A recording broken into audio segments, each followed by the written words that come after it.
Chers amis spectateurs, une très belle soirée à vous tous. Cette nuit, nous pénétrons ensemble dans un laboratoire baigné de lumière. Chaque paillasse tremble légèrement sous le poids des découvertes, et dans l'air flottent des murmures plus anciens que la Voie lactée elle-même. Ce soir, nous répondons à une question qui tourmente les astronomes, les chimistes et les philosophes depuis des siècles, parmi les 118 éléments connus. Pourquoi la vie a-t-elle précisément choisi l'atome de carbone? Pourquoi pas le silicium, pas l'or, pas le néon, mais le carbone? Nous avons préparé pour vous un voyage qui commence au rythme de votre battement de cœur et s'achève dans des nébuleuses lointaines. Ce n'est pas une émission scientifique ordinaire, mais une aventure dans les palais les plus profonds de l'univers. Premier chapitre. Le carbone habite déjà chacune de vos inspirations. Le carbone n'est pas l'élément le plus abondant sur Terre. Dans la croûte terrestre, il représente moins d'1%, loin derrière l'oxygène et le silicium. Pourtant, à chaque inspiration, des milliards d'atomes de carbone affluent dans vos poumons, circulent dans votre sang et vous maintiennent en vie. Votre corps est composé de 18 à 20% de carbone. Un grand arbre en contient 45, parfois même 51%. Chaque feuille verte, chaque fleur de rose rouge, chaque épi de blé doré, autant d'usines à carbone alimentées par l'énergie solaire. Pour explorer ces merveilleuses combinaisons carbonées, l'humanité a créé une discipline dédiée, la chimie organique. Dans ce domaine, l'acide désoxyribonucléique en spirale, abrégé en ADN, conserve le code génétique. Les médicaments anticancéreux sauvent des vies. Le film plastique souple du supermarché, votre pullover chaud en laine, tout est constitué de longues chaînes de carbone. Lorsque deux atomes de carbone se rencontrent dans un tube à essai, on entend un léger craquement, comme si l'univers entier applaudissait.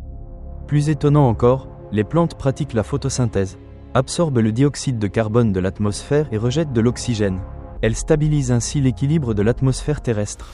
Données les plus récentes de l'année 2025, le satellite d'observation des gaz à effet de serre numéro 3 rapporte qu'un hectare de forêt tropicale fixe annuellement 12 tonnes de carbone, soit l'équivalent des émissions sur toute une vie de 10 voitures familiales moyennes. La même année, l'Agence spatiale européenne, avec le satellite Biomasse, a estimé la quantité mondiale de carbone forestier à plus de 550 gigatonnes. Cela représente plus de 70 fois les émissions annuelles humaines de dioxyde de carbone. En novembre 2025, le programme Copernicus a publié une mise à jour. Les forêts boréales du Canada et de la Sibérie ont absorbé 3 gigatonnes supplémentaires grâce à une saison de croissance prolongée par le réchauffement, démontrant la résilience inattendue de ces écosystèmes face au changement climatique. Deuxième chapitre. Pourquoi l'univers préfère-t-il le carbone? 3 raisons cosmiques. Raison première, le carbone est l'étoile polymorphe. La vie n'est jamais simple. L'ADN d'une seule cellule, étiré, mesurerait près de 2 mètres, mais il tient ordonné dans un noyau 100 000 fois plus fin qu'un cheveu. Un élément capable d'une telle prouesse doit être un super-architecte. Il se lie en haut, en bas, à gauche, à droite, devant, derrière. Imaginez le tableau périodique comme une grande ville. Tout à droite trônent les gaz nobles, 8 électrons. Coque complète, ils ne tendent la main à personne.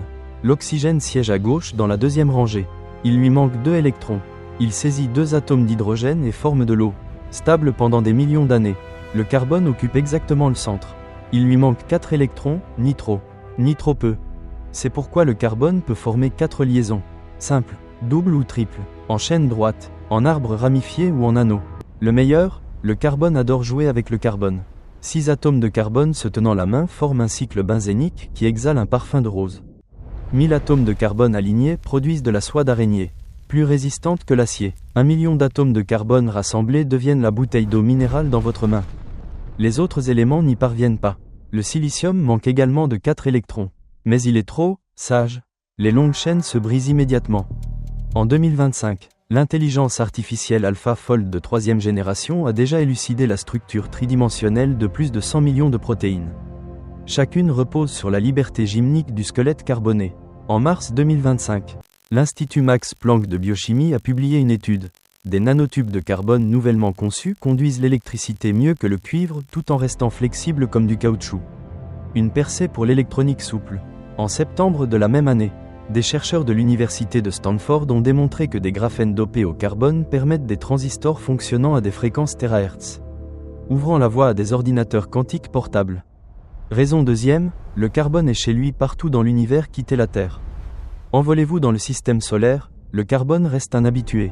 Dans la Voie lactée, il occupe la 4e place en masse, juste après l'hydrogène, l'hélium et l'oxygène, au cœur des étoiles, à 30 millions de degrés Celsius. 3 noyaux d'hélium fusionnent dans un éclair pour former un noyau de carbone. Les explosions de supernovae projettent le carbone dans l'espace comme un feu d'artifice. En 2025, le télescope spatial James Webb a photographié, dans des nuages moléculaires sombres à plusieurs milliers d'années-lumière, des molécules d'alcool toutes faites et des précurseurs d'acides aminés. Ces nuages sont les pouponnières des futurs systèmes solaires. Le carbone y a déjà posé les fondations. Le projet de télescope de 30 mètres a signalé en juin 2025, dans 120 disques protoplanétaires au bord de la Voie lactée. Le carbone tombe dru comme la neige. La comète 67P Churyumov-Gerasimenko a été revisitée la même année par la sonde Rosetta. Sa surface contient 30% de composés organiques carbonés, dont la glycine, l'acide aminé le plus simple. En octobre 2025, la mission Europa Clipper de la NASA a détecté des traces de carbone organique dans les panaches de vapeur d'eau d'Europe, lune de Jupiter, suggérant la présence de chimie prébiotique sous la glace. Raison troisième, le carbone est indestructible. Le silicium se brise au premier choc. Le silicium se trouve juste sous le carbone. Il constitue 28% de la croûte terrestre, sable, verre, puces informatiques, mais il est cassant. La liaison carbone-carbone possède une énergie de 347 kJ par mol, courte et robuste.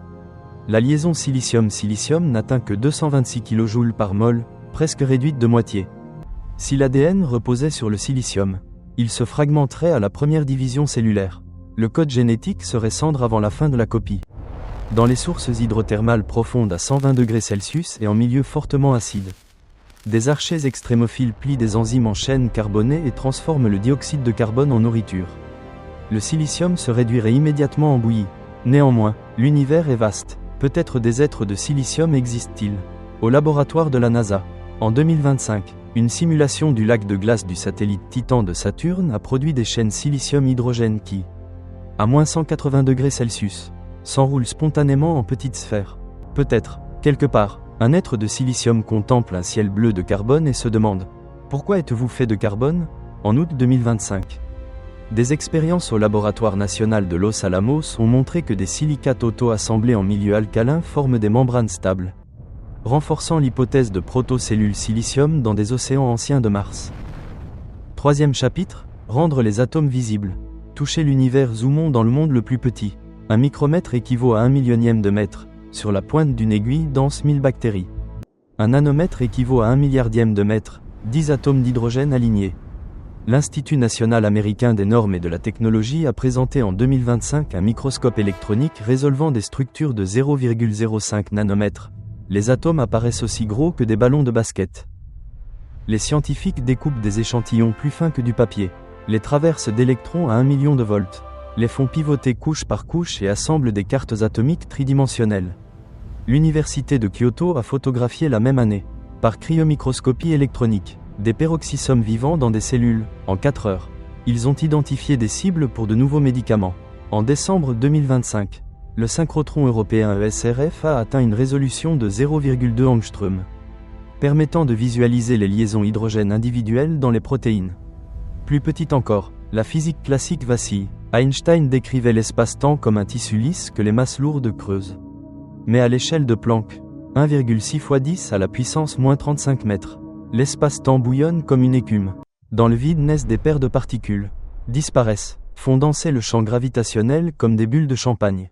L'accélérateur circulaire futur du Centre européen de recherche nucléaire CERN a mesuré, lors d'un essai en 2025, des ondes à l'échelle de Planck. Nous ne sommes pas encore au bord de cette mer quantique, mais les vagues lèchent déjà nos pieds. Les premières observations du détecteur LISA, lancé en 2025, ont capté des ondes gravitationnelles de fond cosmique compatibles avec des fluctuations quantiques primordiales, reliant la chimie du carbone à la structure même de l'univers naissant. Mot de la fin inspiré profondément. Dans vos veines coule du carbone forgé par les étoiles il y a 4 milliards d'années. Votre battement de cœur est le miracle qu'un atome, le plus modeste de l'univers, tient bon jusqu'à ce jour. De la Voie lactée à la cellule, de l'étoile à vos doigts, ce voyage ne s'achève jamais. Gardez la curiosité au cœur, l'émerveillement dans les yeux. À la prochaine émission, nous diffuserons en direct depuis la frontière de la réalité. Bonne nuit, et n'oubliez pas, levez les yeux vers les étoiles en toute occasion.